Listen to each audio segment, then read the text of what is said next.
Ver documentales es una buena manera de aprender sobre un tema que te interesa o de obtener una visión sobre eventos históricos que cambiaron el mundo tal como lo conocemos. Pero algunos documentales se vuelven aún más conmovedores años después, gracias a los eventos que ocurrieron después de su estreno. Número 10. Hoy en día, sabemos que el calentamiento global es un problema serio que amenaza nuestra propia existencia. Pero esto no siempre fue así. Antes de que los efectos del cambio climático comenzaran a hacerse evidentes, la mayoría de los políticos lo descartaban como una teoría de conspiración, en el mejor de los casos. En 2006, el ex vicepresidente de Estados Unidos, Al Gore, lanzó un documental llamado Una verdad incómoda, que fue dirigido por Davis Guggenheim y causó sensación en todo el mundo. Llegó a ganar 2 premios de la Academia, pero también atrajo muchas críticas. Gore lanzó la película para crear conciencia sobre el calentamiento global y sus futuros peligros. Y lo hizo de forma muy inusual. Se le veía presentando sus hallazgos en un escenario y usando diapositivas para transmitir su mensaje en una presentación principal. Pero las opiniones planteadas durante la presentación no eran solo de Gore. Reunió datos de destacados científicos que coincidieron en que el planeta iba hacia un desastre y que solo podría limitarse si empezábamos a tomar en serio el cambio climático. Afirmó que la humanidad estaba sobre una bomba de tiempo y que, al ritmo actual, la Tierra enfrentaría tormentas, epidemias y sequías inéditas, dentro de los 10 años posteriores al estreno del documental. Si esto llegara a suceder, él creía que enfrentaríamos la extinción por nuestra propia culpa, debido a nuestra incapacidad de ver el daño que le estamos causando a nuestro propio planeta. Además, ofreció una solución al problema. Cada uno de nosotros debía cambiar su estilo de vida, tomar en serio el cambio climático y trabajar juntos hacia una solución permanente. Gore continuó explicando qué estaba causando el calentamiento global. Destacó que la quema de combustibles fósiles es uno de los principales culpables. Mencionó la creencia de que la Tierra es tan grande que los humanos no pueden afectarla de forma duradera. También se aseguró de señalar que el calentamiento global no es un asunto político, sino uno que afecta a todos los seres humanos. Por eso, es un asunto moral que podemos corregir si cambiamos cómo vivimos y trabajamos para crear un mejor futuro para nuestro planeta. Una de las partes más impactantes y efectivas del documental muestra a Gore presentando imágenes tomadas en distintas misiones espaciales. En las fotos, se vuelve claro que la Tierra está cambiando y que los casquetes polares se están derritiendo como resultado del cambio climático. Estas fotos de antes y después ayudaron a cambiar la opinión de millones de personas y generaron una nueva ola de ambientalismo en todo el mundo. La gente finalmente entendió que el calentamiento global no se resolvería solo, y muchos quedaron impactados por lo que supieron. Número 9. Hoy en día, Luis Orlando Cuevas Manchego, mejor conocido como Lúcuma, es un pintor muy conocido que trabaja y vive en Perú. Pero no todos los que lo conocen saben su historia de vida y los crímenes que cometió, los cuales lo llevaron a prisión por muchos años. Habla sin problemas de su pasado porque eso le permitió darse cuenta de que podía mejorar su vida con su arte. Y detalla cómo sucedió esto en un documental subido a YouTube por el canal Vice en 2014. La película, titulada De asesino psicópata a pintor, comienza con una imagen de una de las pinturas de Manchego. Y él explica que desde muy joven aprendió a robar carteras a personas desprevenidas. Agrega que, como resultado de sus muchos crímenes, pasó 27 años en prisión. En los últimos 16 años ha disfrutado de su libertad y ha encontrado más alegría pintando escenas en Perú. Habla de sus años formativos, cuando no hallaba trabajo pese a su desesperación por ganarse la vida honestamente.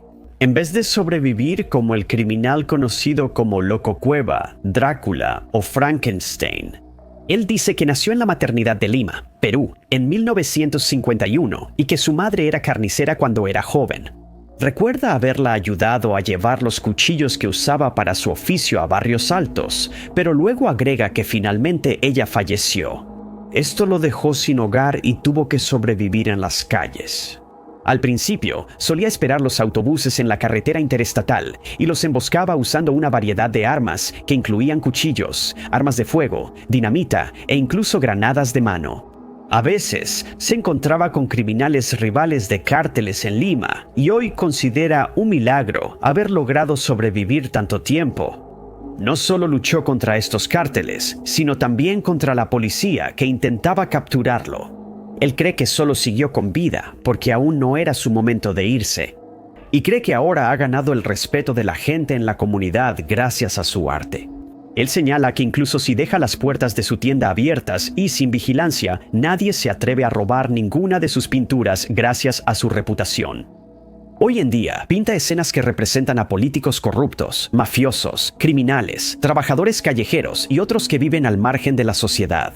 En un esfuerzo por difundir su mensaje de que cualquiera puede cambiar el rumbo de su vida, siempre y cuando esté dispuesto a esforzarse por convertirse en una mejor persona.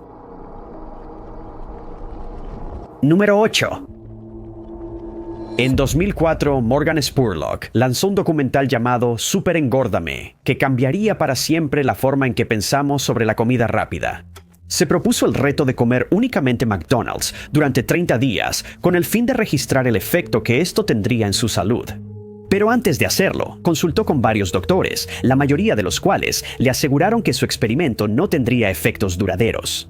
Con la aprobación de los profesionales de la salud, comenzó su viaje alimenticio el 1 de febrero de 2003.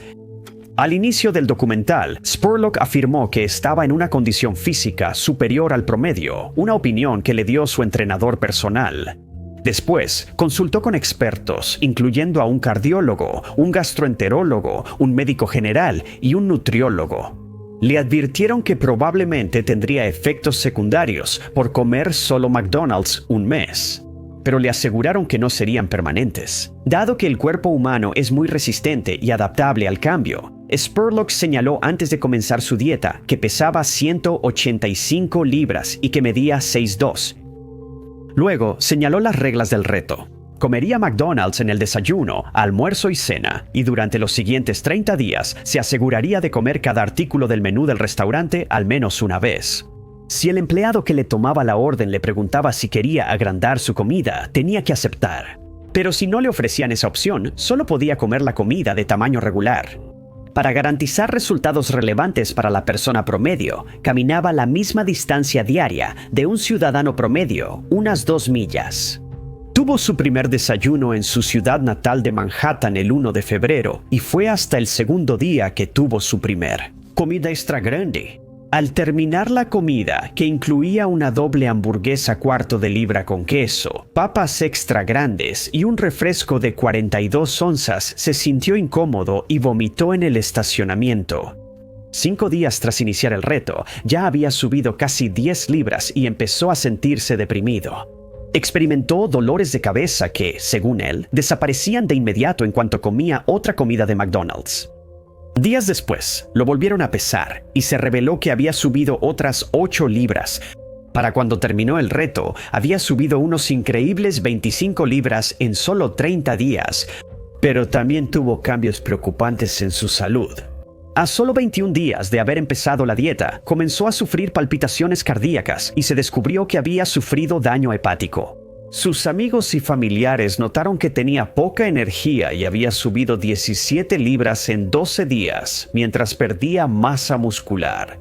Un médico le aconsejó detener el experimento de inmediato, pero Spurlock estaba decidido a completar los 30 días como lo había planeado. Al terminar, los médicos que antes lo examinaron quedaron horrorizados por los efectos de la dieta en su cuerpo. 6 semanas después, McDonald's eliminó la opción de tamaño extra grande de su menú. Y el documental sirvió de inspiración para muchas otras series de televisión y documentales que señalaron los peligros de consumir demasiada comida rápida. Número 7. La línea azul finlandesa es un documental de crimen real de 1988 creado por Errol Morris. Se enfoca en las numerosas condenas erróneas dictadas por el sistema de justicia a lo largo de los años. Pero su enfoque principal está en un caso específico en el que un oficial de policía, Roberto Guillermo Wood, perdió la vida y la condena errónea que siguió a ese trágico incidente. El 27 de noviembre de 1976, Randall Dale Adams se quedó sin gasolina en una calle de Dallas, Texas. No tuvo más opción que dejar su auto al lado de la carretera y comenzó a caminar hacia la gasolinera más cercana. En el camino, David Ray Harris, a quien Adams no conocía, se detuvo y le ofreció un aventón. Sin saberlo Adams, Harris conducía un vehículo robado. La pareja empezó a hablar y pasó el resto del día junta, bebiendo cerveza, empeñando objetos robados y consumiendo sustancias ilegales. Después de visitar un cine, Adams regresó a su habitación de motel más tarde esa noche, alrededor de la medianoche. El oficial de patrulla Roberto Wood y su compañera, Teresa Turco, detuvieron a Harris después de verlo conducir sin encender las luces delanteras del auto. Wood bajó de la patrulla y se acercó al auto robado de Harris. Pero Harris sacó un arma de fuego y le quitó la vida a Wood tras dispararle 5 veces. Turco disparó al vehículo mientras Harris huía a toda velocidad y no logró anotar el número de la placa. Pero ella informó que solo había una persona en el auto. Harris huyó a su ciudad natal de Vidor, donde se jactó ante sus amigos de haberle quitado la vida a un oficial de policía. Él diría que solo hizo esa declaración para impresionar a sus amigos durante el interrogatorio. Cambió sus declaraciones una vez más al enterarse de que la munición utilizada en el ataque coincidía con el arma de fuego que le había robado a su padre. Afirmó haber estado presente durante el ataque, pero que él no fue quien apretó el gatillo. En cambio, culpó a Adams, diciendo que solo lo conoció cuando lo recogió, ese día. Adams fue detenido y declaró que de ninguna manera estaba involucrado.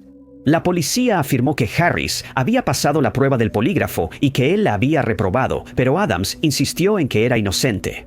La línea azul de Finn cuestiona los motivos de la policía para acusar a Adams del crimen. La teoría era que como Harris era demasiado joven para la pena de muerte, acusaron a Adams, quien tenía 22 años, y su ejecución confirmaría que cualquiera que acabara con la vida de un oficial de policía recibiría la sentencia más severa posible. Turco testificaría que el conductor del vehículo llevaba un abrigo con cuello de piel. Adams no tenía un abrigo así, pero Harris sí. Un testigo declaró que vio a 2 personas en el auto y señaló a Adams como una de esas personas. Otros 2 testigos luego declararon que solo vieron a una persona en el auto y que era Adams. Más tarde saldría a la luz que una de las testigos declaró anteriormente que el hombre que vio era mexicano o afroamericano. Adams fue hallado culpable y condenado a muerte. Mientras tanto, Errol Morris comenzó a hacer The Thin Blue Line en 1985 y empezó a descubrir algunos hechos preocupantes sobre el caso, como que la oficial turco había declarado inicialmente que nunca vio al atacante de Woods. Adams consiguió un nuevo juicio tras la confesión de Harris, sentenciado a muerte en otro caso. Los cargos en su contra fueron retirados y el 30 de junio de 2004 Harris fue ejecutado. Número 6. Corazones y mentes. Un documental antiguerra dirigido por Peter Davis recibió el premio Legado en los Cinema Eye Honors Awards. La película detalla los horrores que los soldados de ambos bandos tuvieron que enfrentar durante la Guerra de Vietnam. Y cuando ganó un Oscar a Mejor Documental en 1975, causó bastante revuelo. Fue creada cuando la guerra estaba llegando a su fin. Y el tema subyacente del documental era que la guerra se había vuelto imposible de ganar y que Estados Unidos era culpable de usar el conflicto como una empresa criminal. Una de las escenas más desgarradoras muestra a una familia vietnamita de pie junto a la tumba de un familiar caído que servía en el ejército. Y mientras bajan su ataúd a la tierra, su madre tiene que ser detenida para que no se meta en la tumba. A esto le sigue una entrevista en la que se escucha al general Guillermo Westmoreland afirmar que los vietnamitas no valoran la vida humana tanto como los que viven en Estados Unidos. Luego dijo que se expresó mal, pero el comentario quedó en la versión final. El documental también incluye una entrevista con Jorge Tomás Cocker, navegante de la Marina de Estados Unidos, capturado y prisionero durante más de 6 años. Pasó 2 años en confinamiento solitario. Describió Vietnam como un lugar hermoso, pero dijo que sus ciudadanos viven al revés. Que son primitivos y que no saben cómo cuidar su propio país, ya que tienden, como él lo dijo, a arruinar todo. La película conmovió a muchos, pero otros no quedaron impresionados. Sintieron que Davis eligió un enfoque desequilibrado que buscaba ganarse el favor del lado vietnamita, mientras que el impacto de la guerra en los soldados estadounidenses se minimizaba. Randy Floyd asegura en su entrevista que en Estados Unidos se intentó ignorar el elemento criminal surgido en el conflicto, evidente en funcionarios y altos mandos. Al terminar la película, Davis la llevó a Columbia Pictures, pero rechazaron estrenarla. Después ganó un premio de la Academia, aunque ese momento también fue polémico. Durante su discurso de aceptación, el coproductor del documental, Bert Schneider, leyó un telegrama de un hombre que fue el principal negociador vietnamita en los acuerdos de paz de París. Y mucha gente se sorprendió. Esto hizo que el anfitrión Frank Sinatra leyera una nota supuestamente escrita por Bob Hope. Decía que la Academia no era responsable de ninguna declaración política hecha y lamentaba que esas opiniones se hubieran hecho públicas esa noche. Número 5. Durante la última parte de la década de los 80, comenzaron a circular rumores de que una isla enorme, hecha únicamente de basura, estaba flotando en el Océano Pacífico, en algún lugar entre Hawái y California. Desde entonces, se le llama el Gran Parche de Basura del Pacífico. En 2008, la directora Meredith Dunlock y el corresponsal de Vice, Thomas Morton, decidieron buscarlo. Grabaron toda la experiencia, cuyo material fue posteriormente lanzado como un documental titulado Isla Tóxica de Basura. Cubre los rumores sobre la existencia de la isla y detalla una experiencia relatada por Carlos Moore, un hombre que navegaba de Hawái a California en algún momento de la década de 1990. En algún momento de su viaje, decidió alterar su rumbo y navegó por el Pacífico Norte. Gayre el Geiger es un sistema de corrientes en el Océano Pacífico que gira en sentido de las agujas del reloj como resultado del viento en la zona y el efecto Coriolis. Él y su tripulación eran los únicos en el Geiger, pues la mayoría de los marineros evita la zona por falta de viento. Más tarde describieron lo que halló como una isla de basura del tamaño de Texas. La basura había salido del Geiger a través de las corrientes y así se convirtió en un lugar natural donde se acumulaba toda la basura que terminaba en el océano desde las áreas circundantes. Esto siempre ha sido así, pero con los tiempos modernos vienen problemas modernos. En ese tiempo, los desechos que llegaban al Geiger, como madera de barcos hundidos o carga perdida, se degradaban y desaparecían. En la actualidad, no todo es biodegradable. Y como tantos productos y empaques están hechos de plástico, permanece en la superficie del océano y nunca se degrada. Esto da como resultado la formación de la isla de basura o la gran mancha de basura. Moore navegó entre la basura durante casi una semana y eso tuvo un impacto en él. Él decidió comenzar a investigar la mancha y regresaba al Geiger ocasionalmente para realizar más investigaciones. Morton decidió acompañarlo en uno de estos viajes para hacer su documental y después de una semana de navegación, finalmente llegaron. Comenzaron a ver pequeñas cantidades de basura pasando junto al barco y se sorprendieron por los objetos que encontraron. Vieron máscaras de hockey, tenis Nike, un casco de seguridad, una rueda que alguna vez fue parte de una bicicleta e incluso salvavidas que habían sido destrozados por tiburones.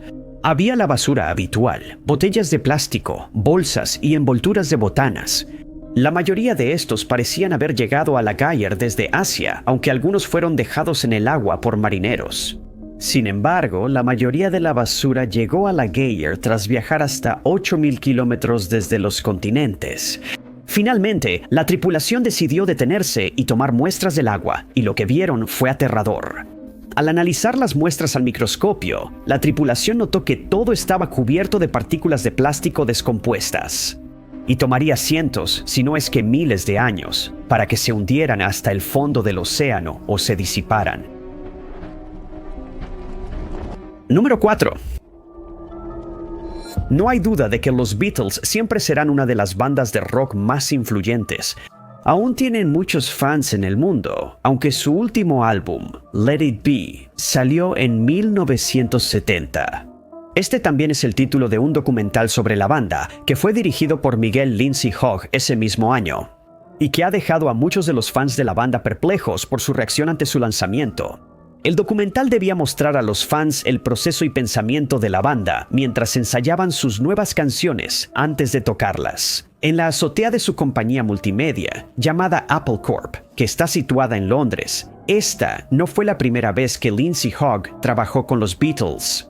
Él también produjo los videos musicales de las canciones Hey Jude y Paperback Writer. Así que él fue la elección natural para crear el documental que acompañaría su último álbum.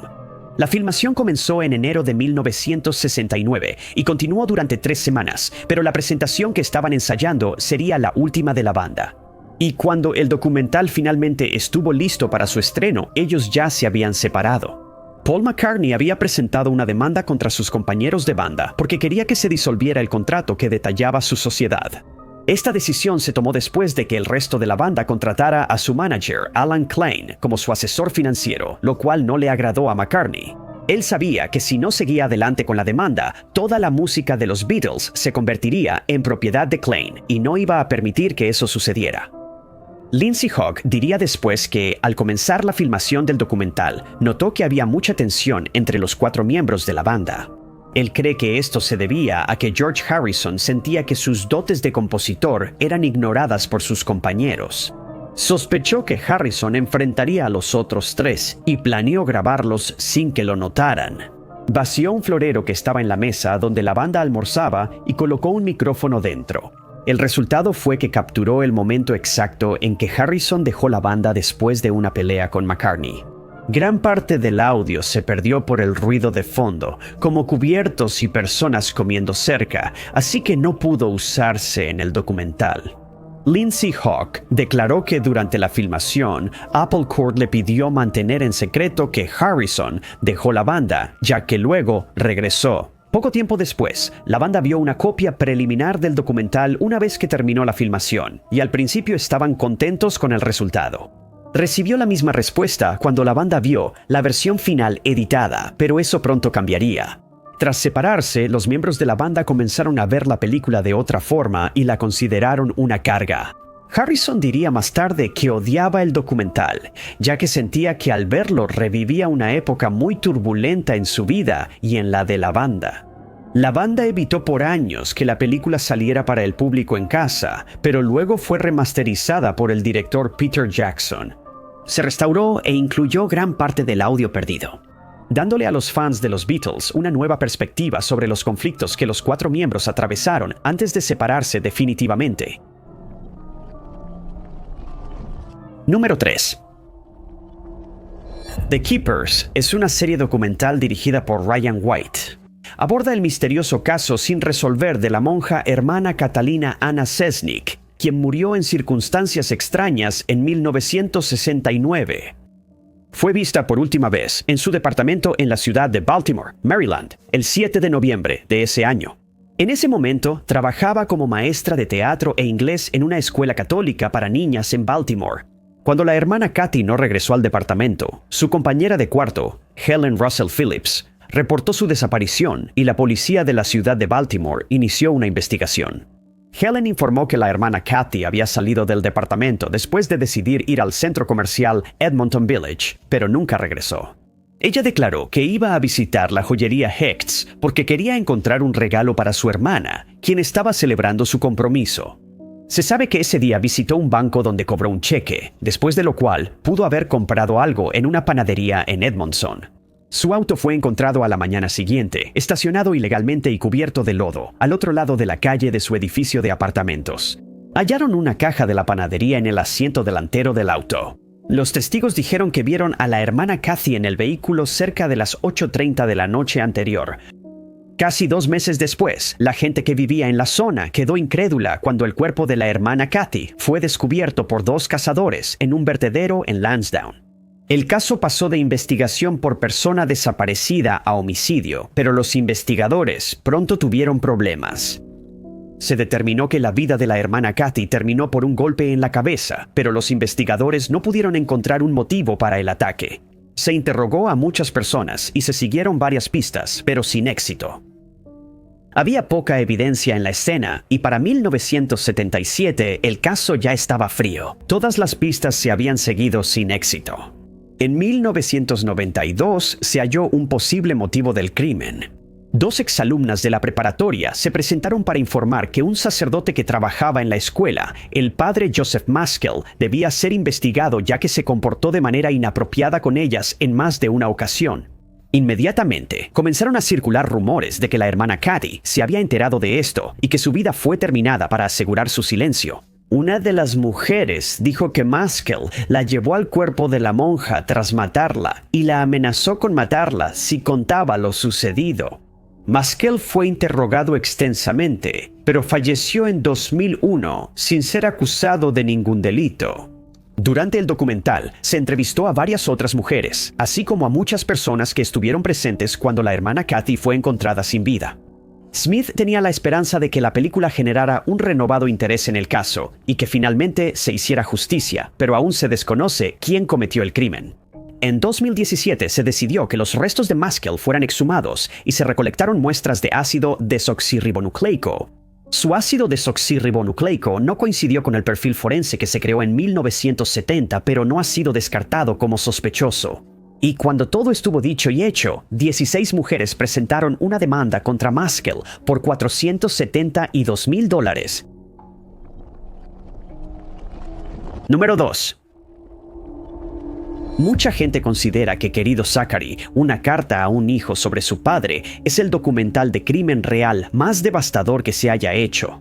Sigue el inquietante caso del asesinato de Andrew Bagby en Pensilvania en 2001. Fue dirigido por Kurt Kuna, un amigo de la infancia de Bagby, y se estrenó en 2008. Pero Kuna comenzó a filmar el proyecto en 2001 después de enterarse de que Bagby había sido atacado. Se centró en la principal sospechosa, la exnovia de Bagby, Shirley Turner, quien le había mentido sobre estar embarazada y tenía miedo de que él terminara su relación. Los detalles del caso de Bagby son los siguientes. Se descubrió que el 4 de noviembre de 2001 Turner lo había llamado 3 veces. Y más tarde ese mismo día, ella condujo hasta La Trobe, donde vivía Bagby. Ella claramente estaba ansiosa por verlo, ya que vivía a 16 horas de distancia, y al día siguiente llegó. Luego ella enfrentó a su ex en su casa y acordaron verse más tarde esa noche. Él prometió a su supervisor, T. Clark Simpson, visitarlo en su casa después de reunirse con ella, pues Simpson creía que verla era mala idea.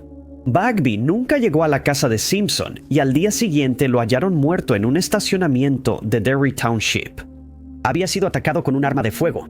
Cuando la policía contactó a Turner, afirmó que durante el ataque estaba en su cama porque se sentía enferma. Pronto se descubrió que ella usó la computadora y el teléfono fijo de Bagby para navegar y reportarse enferma. Rápidamente cambió su historia, diciendo que en efecto había visto a Bagby y que él había puesto su arma de fuego en la cajuela de su auto. Pero su instructor de tiro diría a la policía que ella afirmó que el arma fue robada. Al registrar el departamento de Turner, los investigadores hallaron impresiones de mapas desde Council Bluffs, Iowa, donde vivía, hasta La Trobe. Ella fue nombrada principal sospechosa.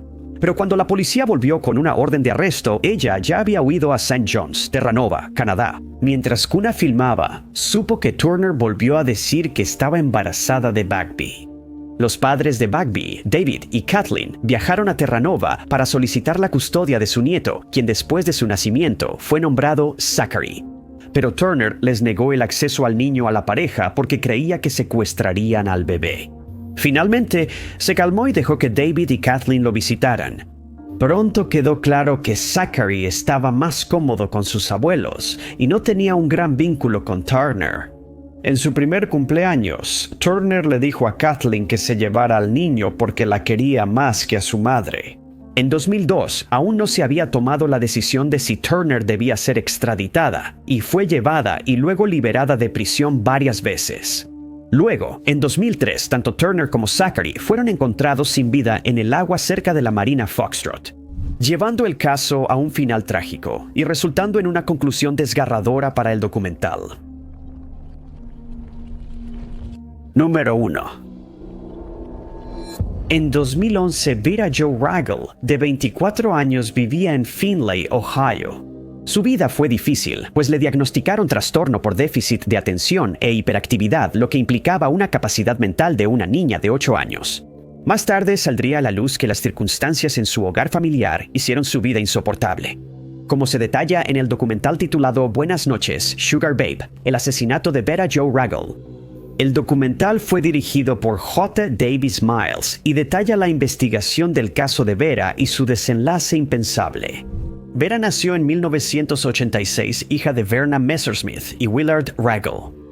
Quienes la conocieron dijeron que era un alma gentil que trabajó mucho para obtener su diploma de preparatoria.